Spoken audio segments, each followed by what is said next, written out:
ప్రభువును రక్షకుడైన యేసుక్రీస్తు నామములో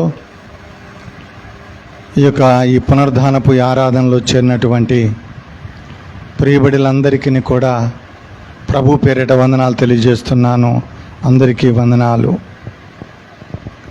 మనము గడిచినటువంటి మాసమంతా కూడా దేవుడు మనలను ఆయన మనకు తెలియకుండా మనల్ని ఈ రీతిగా ఆయన కాపాడి క్షేమమిచ్చి మరలా ఈ 10వ మాసము అక్టోబరులో మొదటి ప్రభు పునరుద్ధాన దినమున మనం దేవాలయంలో మనం చేరగలిగి ఆ దేవాతి దేవుని నామాన్ని ప్రార్థించాము, కీర్తించాము, ఆరాధించాము. తిరిగి ఈ దిన లేఖనములను మనం చదివి ఉన్నాము. చదవబడినటువంటి లేఖనములలో నుండి మనము ధ్యానం చేయబోతున్నటువంటి ధ్యానాంశం ఏమై ఉన్నది అంటే దేవుని ప్రేమ ఎవరి పట్ల అనే అంశం ద్వారా దేవుని వాక్యాన్ని మనం ధ్యానం చేయబోతూ ఉన్నాం. దేవుని ప్రేమ ఎవరి పట్ల. వెంటనే మనము లోకరీతిగా మనం ఆలోచన చేసినప్పుడు దేవుడు ఎవరి పట్ల ఆయన ప్రేమ కలిగి ఉంటాడు, ఎవరిని ఆయన ప్రేమిస్తూ ఉంటాడు అని మనం ఆలోచన చేసినప్పుడు దేవుడు ఆయనకిష్టమైన రీతిగా జీవిస్తూ యథార్థంగా సత్యముగా మరి జీవిస్తూ ఉన్నటువంటి వారి పక్షాన దేవుడు ఉంటాడు అని మనకు ఒక నానుడి ఉన్నది. అయితే పరిశుద్ధ గ్రంథాన్ని కూడా మనం చూస్తే యోబు కలిగి ఉన్నటువంటి జీవితాన్ని కూడా మనం ఆలోచన చేయాలి. యోబుకు తనకు ఉన్నటువంటి స్నేహితులు, ఆ స్నేహితులందరూ కూడా మరి కలిసి ఆనందిస్తూ జీవిస్తూ ఉన్నటువంటి దినములలో ఒకానొక దినాన మరి సుడిగాలి వలె కొట్టబడి యోబుకున్నటువంటి సమస్తము కూడా శూన్యమైపోయింది. అప్పుడు ఏమీ లేనివాడిగా మిగిలిపోయినటువంటి యోబును చూసినటువంటి స్నేహితులు ఏమన్నారు అంటే, యోబు ఎంతో యథార్థపరుడు అని మనం అందరం అనుకున్నాము కదా, కానీ యోబు ఎంతో ఘోరమైనటువంటి పాపి. కనుకనే దేవుని ఉగ్రత పాపి అనబడే యోబు మీదకి వచ్చి సమస్తాన్ని కూడా తుడిచిపెట్టుకొని పోయి ఉన్నది. కనుక యోబు ఎవరు అంటే పాపి అని స్నేహితులందరూ కూడా వారి మనసుల్లో ఉంచుకొని యోబును చాలా శోధించినటువంటి సందర్భాన్ని కూడా మనము జ్ఞాపకం ఉంచుకోవాలి. అందుకే దేవుని ప్రేమ ఎవరి పట్ల అంటే దేవుని ప్రేమ మరి మంచివారి మీదనే అయితే మరి చెడ్డవారి పరిస్థితి ఏంటి? దేవుని ప్రేమ నీతిమంతుల మీదే ఉంటే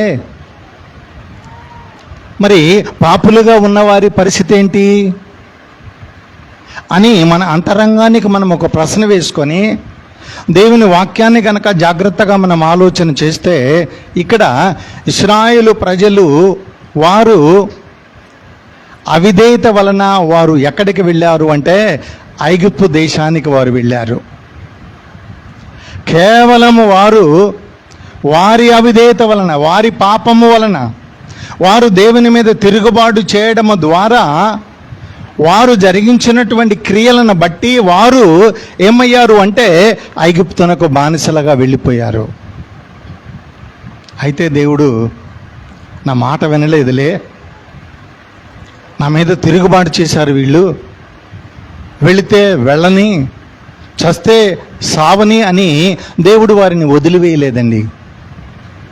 దేవుని ప్రేమ ఎవరి పట్ల అంటే చూడండి, దేవుడు ఆ ఇశ్రాయేలు ప్రజలు ఐగుప్తు దేశంలో వారు బానిసలుగా ఉన్నప్పుడు ఆ దేవుడు తనకు తానుగా కలిగించుకొని, తనకు తానుగా కల్పించుకొని మోషేను పంపించి వారికి విమోచనకు కారణముగా ఆయన మనం అక్కడ చూడగలుగుతాము. అయితే వారు దేవునికి విధేయులుగా ఉండాలని దేవుడు కోరుకొని ఐగుప్తు చెర నుండి వారిని విడిపించుకొని తీసుకొని వచ్చాడు. మీరు నా ప్రజలుగా జీవించండి, నా మీద తిరుగుబాటు చేయకండి అని చెప్పి దేవుడు వారికి మరి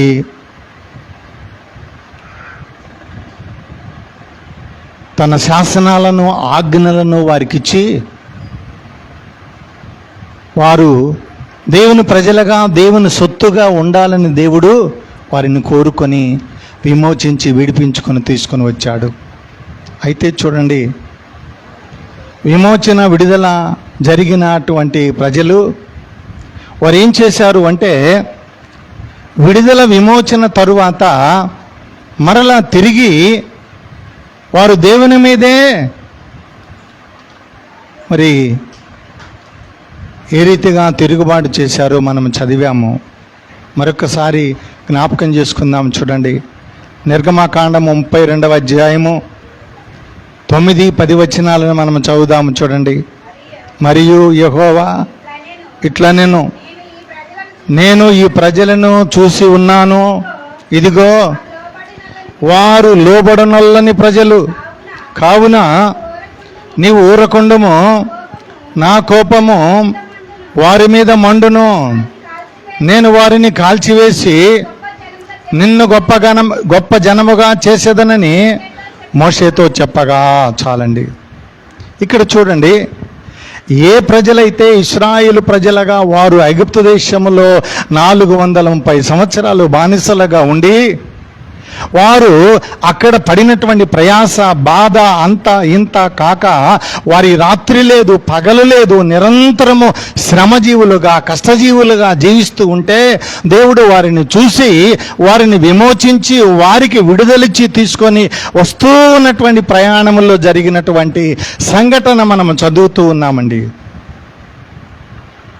చూడండి, ఐగుప్తు దేశంలో ఆ మహాదేవుని అద్భుతాలను, ఎన్ని అద్భుతాలను వారు కనులారా చూశారండి. దేవుడు ఐగుప్తు దేశంలో మోషే ద్వారా జరిగించినటువంటి మహాద్భుతాలను, ఆశ్చర్యమైనటువంటి కార్యములను వారు కనులారా చూశారు. వారు ఆ దేవుడు చేసినటువంటి అద్భుతాలను అనుభవించి వారు ఆ ప్రయాణము కొనసాగిస్తూ ఉన్నారు. అయితే అక్కడ జరిగినటువంటి సంఘటన ఏంటి అంటే, దేవుడు ఇశ్రాయేలు ప్రజలకును ఒక న్యాయాన్ని చట్టాన్ని ఇవ్వడం కొరకు మోషేను దేవుడు తన దగ్గరకు పిలుచుకున్నాడు పర్వతం మీదకి. అక్కడ దేవుడు తన వ్రేలితో వ్రాసినటువంటి ఆజ్ఞలను 10 ఆజ్ఞలను అక్కడ మోషేకి ఇస్తూ ఉన్నటువంటి ఆ గడియలో కింద ఉన్నటువంటి ఇశ్రాయేలు ప్రజలందరూ కూడా ఏం చేసుకున్నారు అంటే, అక్కడ ఇదిగో దేవుడు అనే ఆయన ఎలా ఉంటాడో కనుక అహరోను పిలిచి అహరోను అంటున్నారు, అహరోను ఇదిగో మమ్మల్ని ఐగుప్తు దేశంలో నుండి ఇదిగో మమ్మల్ని విడిపించి తీసుకొని విమోచించినటువంటి దేవుని ప్రతిరూపాన్ని మాకు చెయ్యి అన్నాడు. అహరోను వారి దగ్గర ఉన్నటువంటి బంగారం అంతా కూడా పోగు చేసి పోగరలో దాన్ని వేడి చేసినప్పుడు అది బంగారు దూడగా మారిపోయినప్పుడు ఆ బంగారు దూడను ఎత్తైనటువంటి స్థలం మీద ఉంచి అక్కడ వారు ఏం చేస్తున్నారు అంటే, ఆ దూడను వారు అక్కడ కొలుస్తూ ఉన్నారు అనే మాట కంటే కొలుపులు కొలుస్తున్నారు అనే మాట వాడటం చాలా సహజమే. చూడండి, ఇదిగో ఇశ్రాయేలు ప్రజలుగా ఉండి దేవుని మహాద్భుతములు చూసినటువంటి వారు ఏమైపోయారు అంటే, ఆ దేవుని యొక్క మరి అవిధేయతకు వారు అక్కడ గురి అయినట్లుగా మనం చూడగలుగుతూ ఉన్నామండి. వెంటనే చూడండి, ఇదిగో దేవుడు ఆ దృశ్యాన్ని చూసినటువంటి వెంటనే అంటున్నాడు, మోషే ఇదిగో ఐగుప్తు దేశంలో నుండి తీసుకొని వచ్చావు చూడు నీ ప్రజలు.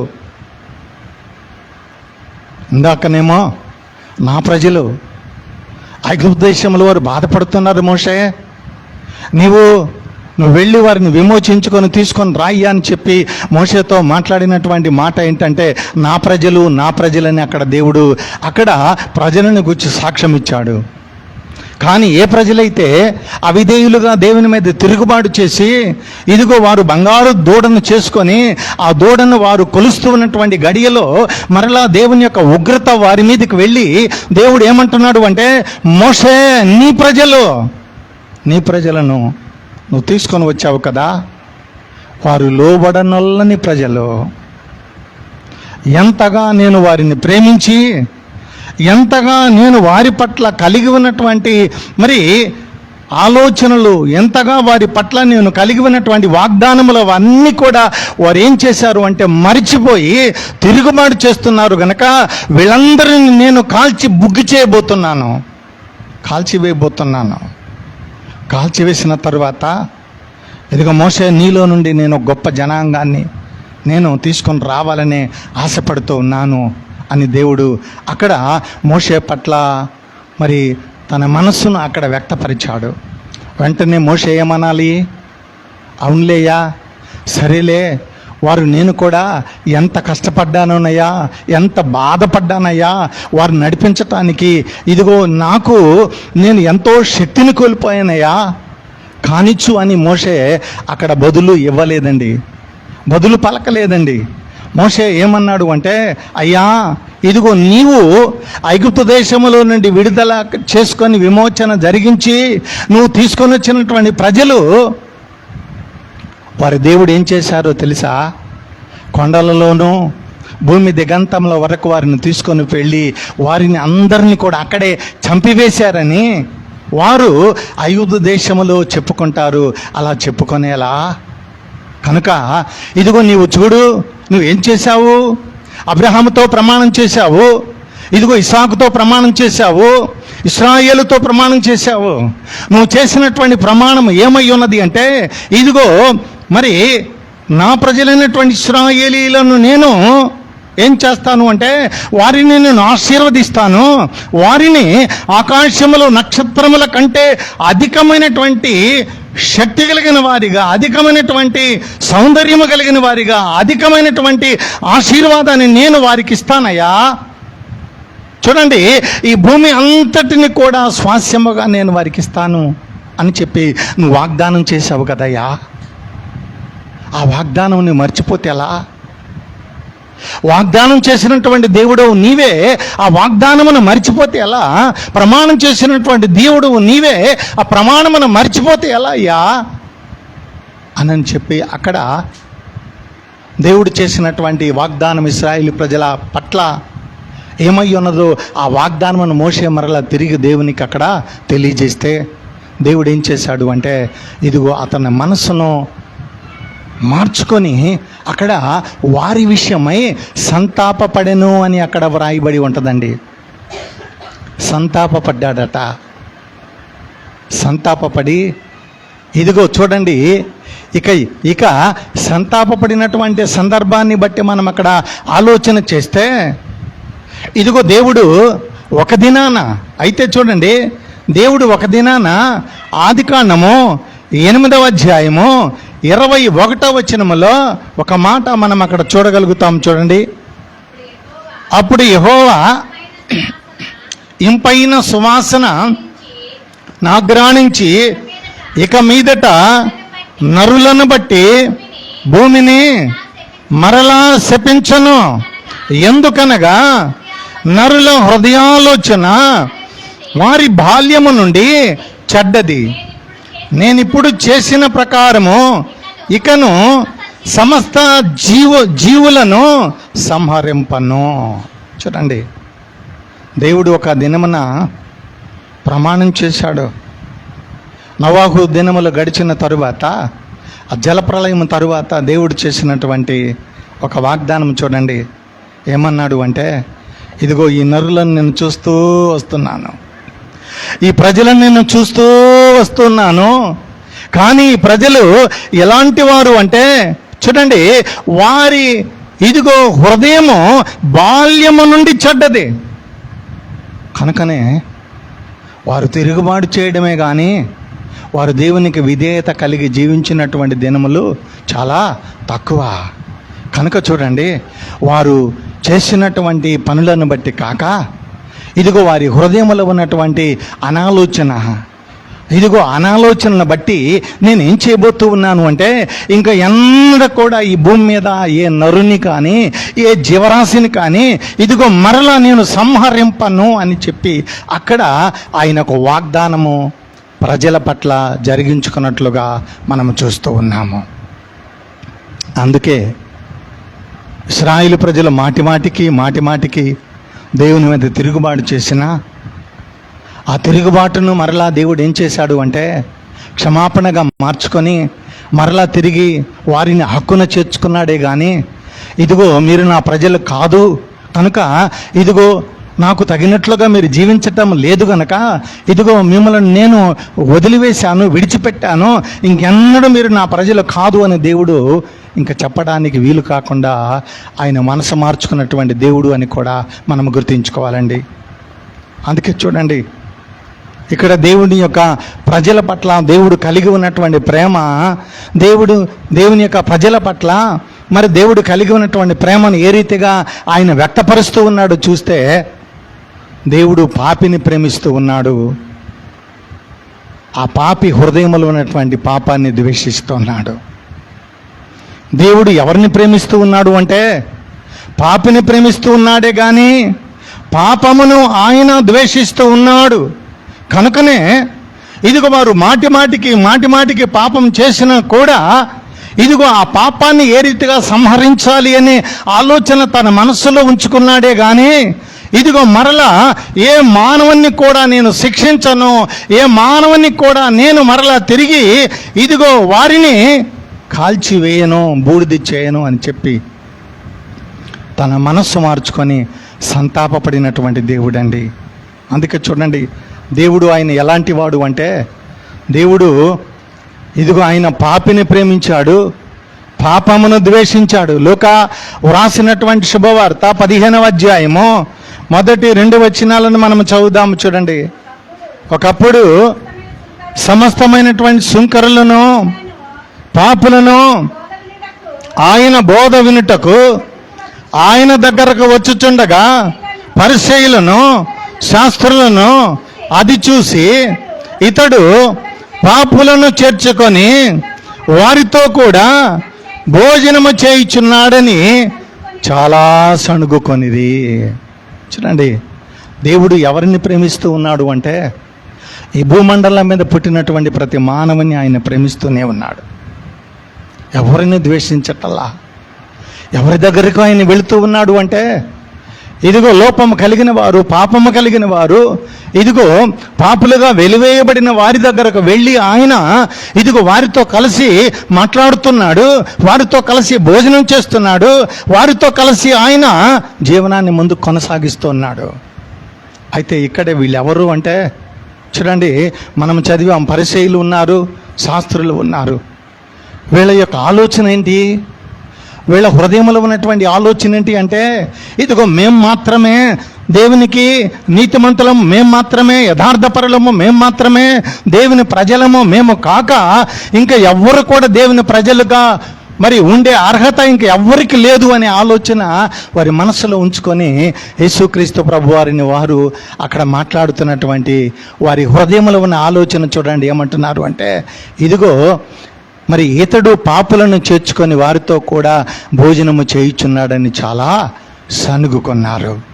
అయితే దేవుడు ఎవరిని ప్రేమించాడు అంటే ఇదిగో ఎవరి పట్ల ఆయన ప్రేమ వ్యక్తపరుస్తూ ఉన్నాడు అంటే ఎవరైతే నేను పాపిని అని ఎవరైతే దేవుని దగ్గర చేరి ప్రణమిల్లుతారో వారిలో ఉన్నటువంటి పాపాన్ని తొలగించి వారిని తన హక్కును చేర్చుకునే దేవుడు అని కూడా మనం గుర్తుంచుకోవాలి.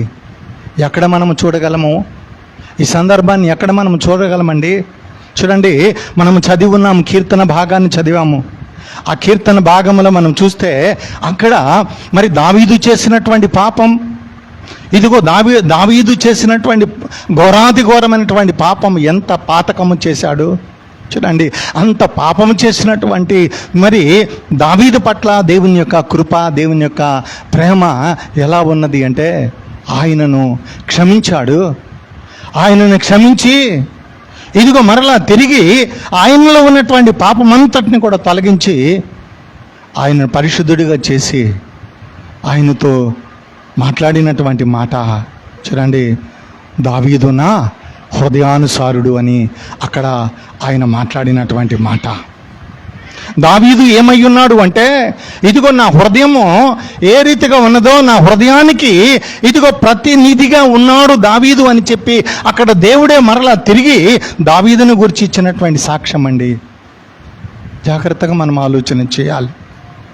ఎందుకొరకంటే ఇదిగో దేవుని దగ్గర చేరి ఇదిగో దేవా నేను పాపినయ్యా, నా పాపములు క్షమించు దేవా అని చెప్పి దేవుని దగ్గర ఎవరైతే చేరి ప్రార్థన చేసి వారి పాపములను విడిచిపెట్టడానికి ఇష్టపడతారో వారిని దేవుడు హక్కును చేర్చుకొని వారి పాపములు ఇంకెన్నడూ కూడా నేను జ్ఞాపకం చేసుకోను అని చెప్పి దేవుడు మాట్లాడినటువంటి మాటను కూడా మనం చూస్తూ ఉన్నామండి.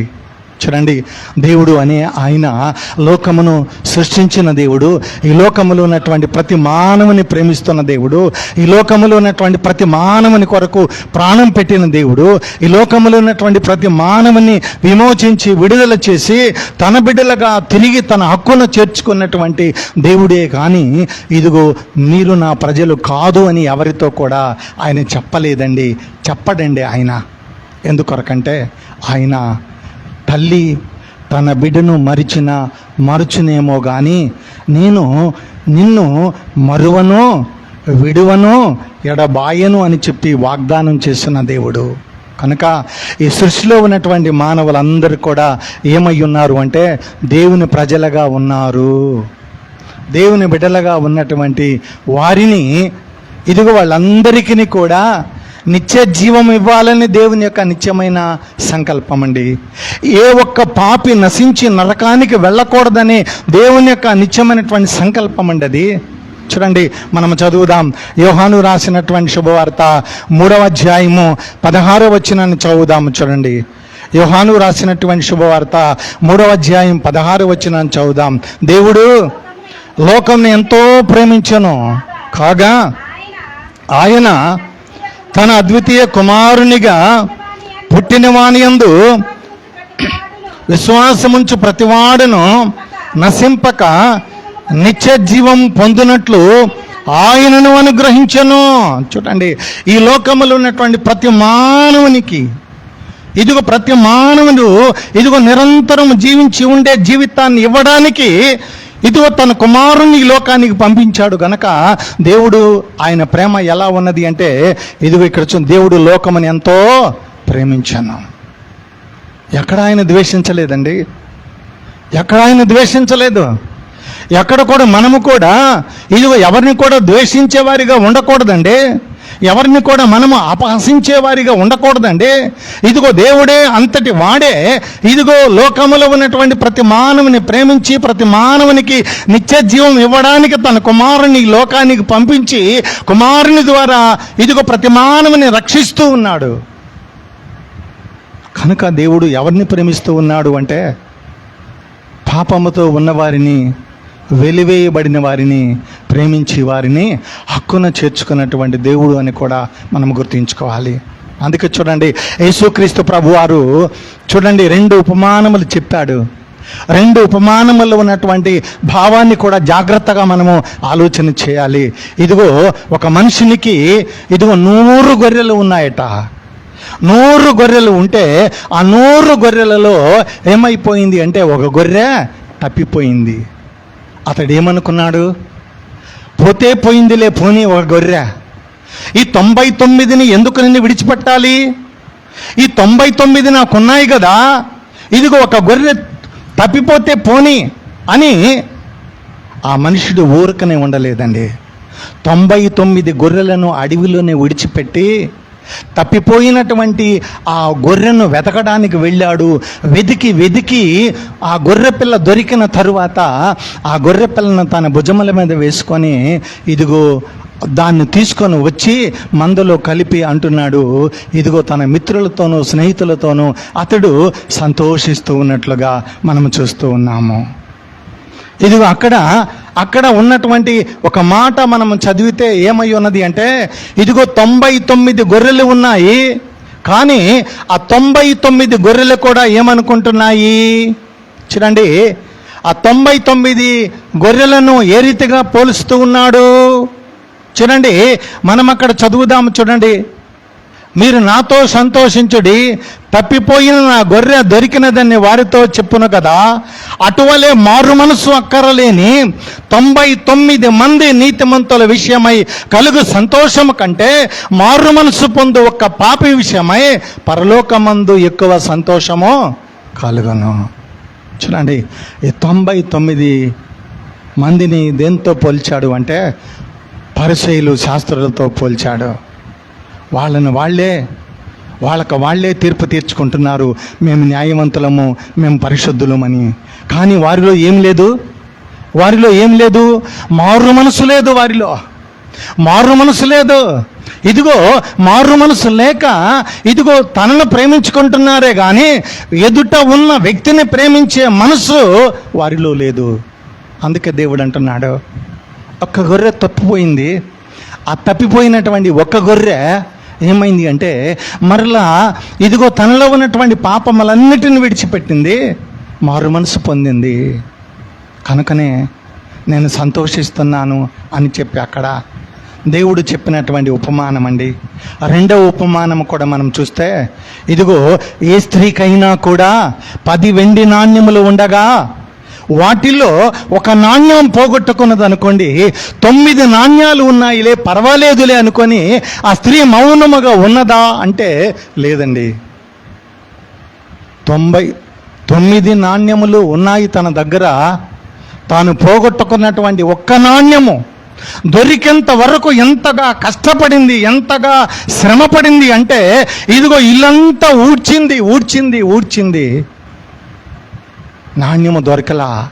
మరలా ఏం చేసింది, దీపము సహాయము ద్వారా ఇల్లును ఊడ్చుకుంటూ రాగా ఇదిగో తాను పోగొట్టుకున్నటువంటి నాణ్యము ఆమెకు దొరికింది.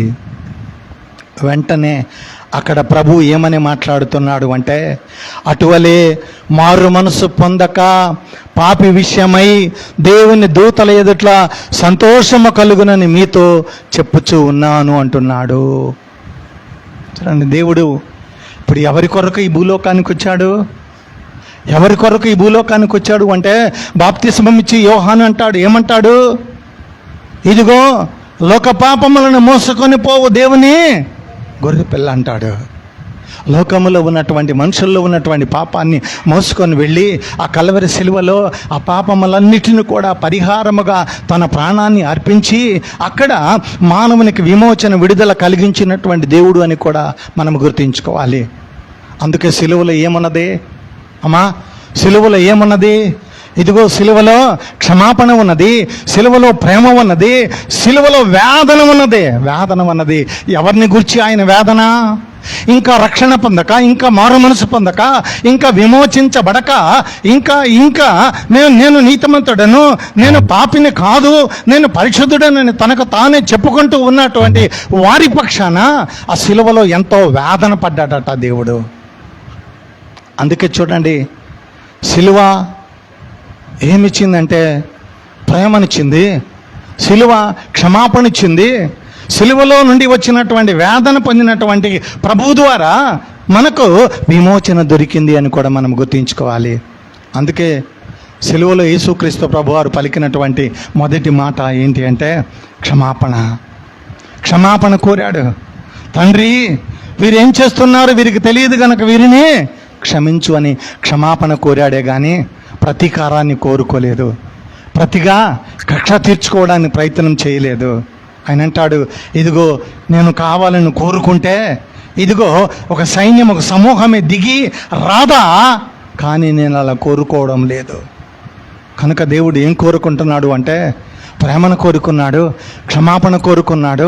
ఇదిగో ఆ సిలువలో వేదన పడుతూ ఏమంటున్నాడు అంటే, ఇదిగో తండ్రి, వీరేం చేస్తున్నారు, వీరికి తెలియదు గనక వీరిని క్షమించు అన్నాడు. మరలా చూడండి, క్షమాపణ స్వీకరించినటువంటి వారి కొరకు వారికి ఏం చేశాడు అంటే, ఇదిగో నీ రాజ్యములో మరి ఉండాలనే ఆయన కోరుకున్నాడు. మూడవదిగా మనం చూస్తే మరి ప్రేమ పాపిని ఏం చేసిందంటే క్షమాపణ ఇచ్చింది. ఇదిగో క్షమాపణ ఇచ్చి ఏం చేసిందంటే పరలోకానికి నడిపించింది. క్షమాపణ ఇచ్చి పరలోకానికి నడిపించినటువంటి ఆ ప్రభు ఏం చేస్తున్నాడు, ఏమని ఆయన మాట్లాడుతున్నాడు అంటే, నేడే నీవు నాతో కూడా పరదేశులో ఉందువు అంటున్నాడు. ఎవరిని విడిచిపెట్టలేదండి. తన పక్కలో బల్లెం పోటు పొడిచినటువంటి వారిని విడిచిపెట్టలేదు. తన అరచేతులతో గుద్దిన వారిని విడిచిపెట్టలేదు. తన్ను మరి కొరడాలతో కొట్టిన వారిని విడిచిపెట్టలేదు. తన ముఖం మీద ఉమ్మి వేసిన వారిని విడిచిపెట్టలేదు. అందరి పట్ల ఆయన ప్రేమను చూపాడు. అందరికీ క్షమాపణ ఇచ్చాడు. అందరూ నిత్య రాజ్యములో ఉండాలి, అందరూ కూడా ఇదిగో పరలోక రాజ్యములో ఉండాలి, నిరంతరం జీవించాలని దేవుడు కోరుకున్నాడే కానీ దేవుని మనసులో మరొక ఆలోచన లేదు అని కూడా గుర్తుంచుకోవాలి. అందుకే చూడండి, దేవుని ప్రేమ ఎవరి పట్ల అంటే నా పట్ల అని నేను, నీ పట్ల అని నీవు. ఆ దేవుణ్ణి మనము మరలా తిరిగి ప్రేమించేవారిగా ఉండాలి. ఆ దేవుని ప్రేమించినటువంటి మనము మరలా తిరిగి మన పొరుగువారిని, మన ఇరుగువారిని అందరితో కూడా అదే ప్రేమను మనం పంచుకొని దేవునికి మహిమార్థముగా మనం జీవించాలని ప్రభు పేరిట మనం గుర్తించుకొని ఈ మాటలను మన హృదయంలో ఉంచుకొని మన హృదయంలో ఉన్నటువంటి ప్రభువుకి మహిమార్థముగా జీవించాలని ప్రభు పేరిట మనవి చేస్తూ ఉన్నాను. సమస్త జ్ఞానానికి మించిన దేవుని సమాధానం ప్రభు యేసుక్రీస్తు వలన మీ హృదయములకును తలంపులకును కావలి ఉండును గాక. ఆమేన్. ప్రభు సంస్కారపు ఆరాధన ఉన్నది కనుక ఈ ప్రభు సంస్కారపు ఆరాధన మనము జరిగించుకోవడానికి మరి